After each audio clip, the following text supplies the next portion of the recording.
We see actors all the time portraying assassins or characters who rack up a body count. These intense roles can launch careers and make stars, but the line between fiction and reality can blur. There's no red carpet for the consequences that might follow. Today on Hollywood True Crime, actors that became murderers.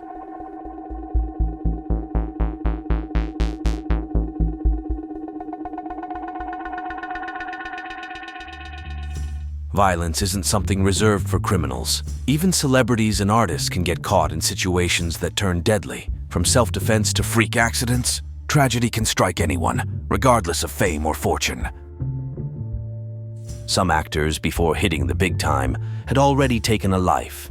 It's not uncommon for them to have served in the military, facing combat situations where death was a constant threat. In Hollywood's golden age, James Stewart became the all-American good guy everyone could root for, the perfect dad, friend, and neighbor. Off camera, he wasn't that far off, but World War II left deep scars. Stationed in England in 1943, he flew bombing missions over German cities, resulting in the deaths of countless civilians. Though his crew described him as easygoing, he became a different man during missions. He returned as a war hero, but that time haunted him. He never spoke of it, and his image as a down-to-earth idealist only grew stronger. Alfred Hitchcock even said he couldn't imagine Stewart playing a villain. Charles S. Dutton's path took a different turn. By the 80s and 90s, he was a respected supporting actor in all kinds of movies, big and small. This was a major change from his rough upbringing in Baltimore. It all started while he was 17 during a fight. He wanted to stop a violent altercation that ended with a man's death. He was arrested and served 7 years. Even in prison, he stayed on edge. But then, a theater book changed everything. He later said it helped him discover his true calling, and he's never stopped believing in redemption. Felicia Pearson had a similar experience. Her role as Snoop, a teenage hit woman on the gritty HBO drama The Wire, launched her career. It was an eerie echo of her own past. At 14, she was convicted of second-degree murder. Sentenced to 8 years, she got out early for good behavior. Acting offered her a path to redemption, but it wasn't meant to be. In 2011, she was arrested for dealing drugs and pleaded guilty. Car crashes haven't spared even the famous. Many actors have died in tragic accidents, while others have walked away unharmed but caused the deaths of others behind the wheel. In the late 80s, Matthew Broderick was a young talent and a rising Hollywood star. Movies like War Games and Ferris Bueller's Day Off had launched him into the A-list. In 1987, he and his actress girlfriend, Jennifer Grey, vacationed in Northern Ireland. To explore the scenic countryside, they rented a BMW. On August 5th, they headed out from Irvinstown towards Maguire's Bridge. Rain turned the roads slick, but Broderick kept driving. Nearing Enniskillen, tragedy struck. Their BMW slammed head-on into another car. Both Broderick and Grey were badly hurt, but they received medical attention quickly and survived. Sadly, the people in the other vehicle weren't as lucky. After recovering, Broderick faced criminal charges. A conviction could have meant 10 years behind bars. Racked with guilt over the accident, he pleaded guilty to a lesser charge of reckless driving. He admitted he'd been on the wrong side of the road. He paid a $175 fine on top of the $4,000 bail he'd already posted. Both Broderick and Grey eventually moved on with their careers, but they've both spoken openly about how the crash left a lasting impact on them. Throughout the 90s, Rebecca Gayheart was a rising star on the scene. Her talent and charm quickly grabbed the audiences. With her stunning looks and infectious energy, she became a breakout star, and it seemed like nothing could stop her momentum. In June 2001, tragedy struck while Rebecca Gayheart was driving in Los Angeles. 2 cars in front of her slammed on the brakes. Reacting quickly, the actress tried to swerve around them, but she collided with Jorge Cruz Jr., a 9-year-old boy who had darted into the street for a ball. The boy, who had caused the other cars to stop, was rushed to the hospital but died from his injuries the next day. Drug tests showed Gayheart wasn't driving under the influence. Still, that didn't stop the Cruz family from filing a wrongful death lawsuit. Charged with involuntary manslaughter, she received 3 years probation, a $2,800 fine, and 750 hours of community service. From the start, Gayheart showed compassion for the Cruz family, personally paying for their hospital and funeral costs. She remained silent for 18 years, but eventually opened up about the accident. She talked about struggling with very dark thoughts in the aftermath, but ultimately found healing through her daughters. Another incident involved Lane Garrison. He was on the rise thanks to his roles in shows like Prison Break. But 2006 took a tragic turn when he was involved in a car accident he caused. A 17-year-old lost his life in the crash. The actor was driving under the influence with a blood alcohol content exceeding the legal limit. He served nearly 3.5 years in prison and was ordered to pay $300,000 to the victim's family. After his release, he went to rehab to address his addiction issues.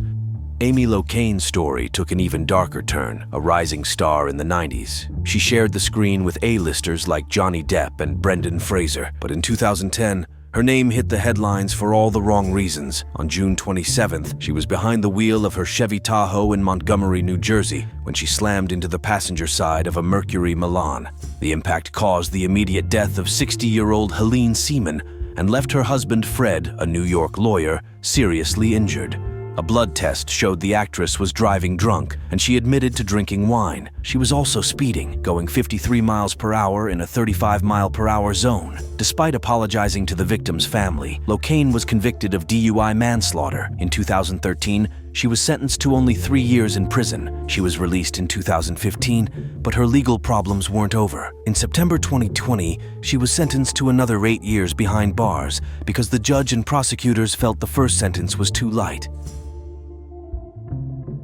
Making movies can be a real challenge, and sometimes even end in tragedy. That's what happened during the filming of The Crow. Brandon Lee starred as Eric Draven, a rock musician brought back from the dead to avenge the murder of him and his girlfriend. The key scene where the characters are killed was filmed on March 31, 1993. In the scene, Eric walks into his apartment and finds his girlfriend being attacked by thugs. He tries to stop them, but one of the intruders, Fun Boy, shoots him in the stomach. Lee was critically wounded for real, and doctors couldn't save him. He died at the age of 28. The incident sparked an investigation, which revealed negligence on the part of the film's production team. To save money, the special effects team made fake bullets out of real ones, but that didn't sit well with Michael Massey, the actor who played Fun Boy. The Crow was his big shot, his third movie, and this accident threatened to derail everything. Linda Lee Caldwell, Brandon Lee's mom, sued Massey, but the case fumbled. Still, Massey was shaken. He couldn't watch the movie and stopped acting for a year. Eventually, he got back on track with his career. He passed away from esophageal cancer in 2016.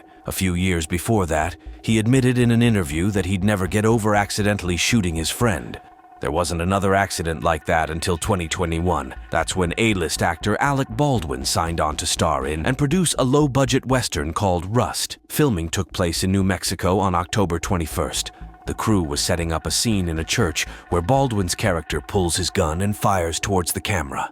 Director Joel Souza and cinematographer Helena Hutchins were positioned behind the camera. During rehearsals, a gun in Baldwin's hand went off, hitting both Souza and Hutchins. Souza survived with a minor shoulder injury, but Hutchins was tragically shot in the abdomen and died at age 42. Just like with The Crow, it turned out the Rust production had cut costs on safety to save money.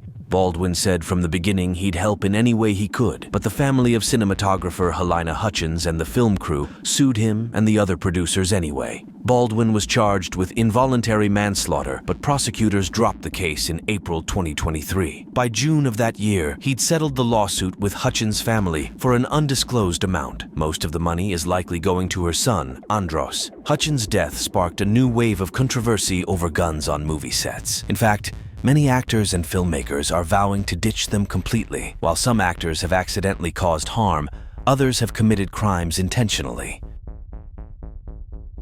Faye DeWitt built a solid career in theater, film, and television, mostly playing supporting roles. But it all almost came crashing down in 1965. That's when she grabbed a letter opener and fatally stabbed her husband, playwright Ray Allen. Facing trial, Faye claimed self-defense. She told the judge her inebriated husband, Allen, had become violent towards her. Ultimately, she was acquitted, and her acting career survived. Another notable case is that of Robert Blake. In the 60s, he played one of the killers in Truman Capote's true crime classic, In Cold Blood.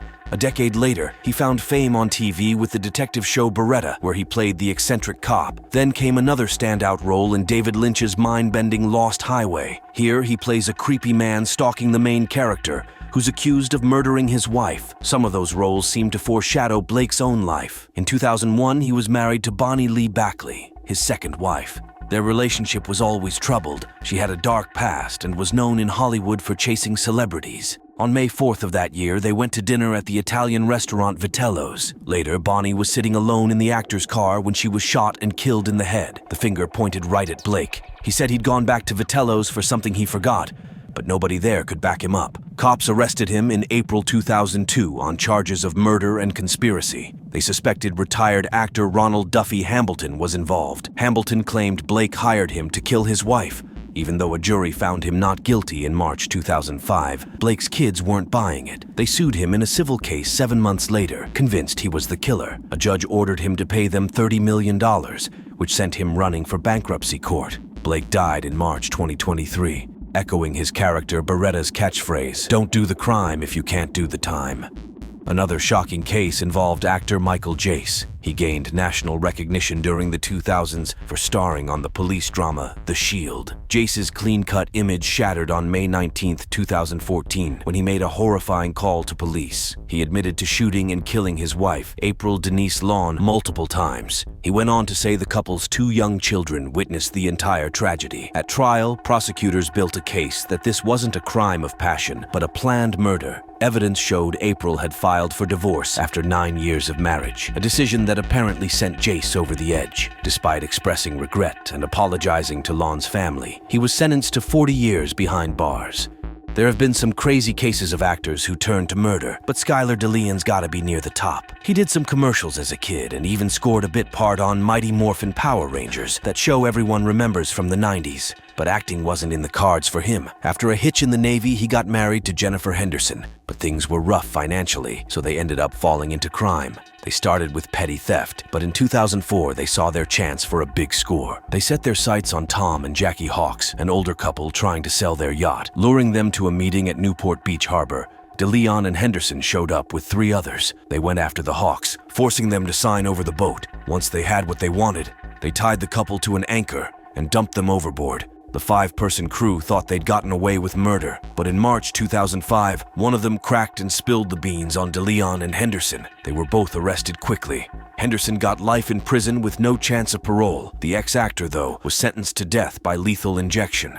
California wasn't doing the death penalty at the time, so he ended up on death row. Behind bars, DeLeon decided to transition genders. Now he goes by Skylar Preciosa DeLeon. Henderson's lawyer says the whole reason behind their criminal activity was to fund Skylar's gender transition surgery. For decades, there have been actors who went from the silver screen to prison. Some were brought down by their own demons, while others took lives in cold blood. There are also those who got caught in a bad situation, not their fault at all, and some who had a dark past before they hit the big time. But all of them, in one way or another, became a part of Hollywood's dark history. Considered one of the scariest movies ever, this brainchild of acclaimed directors continues to be hugely influential. But the behind-the-scenes stories are even creepier.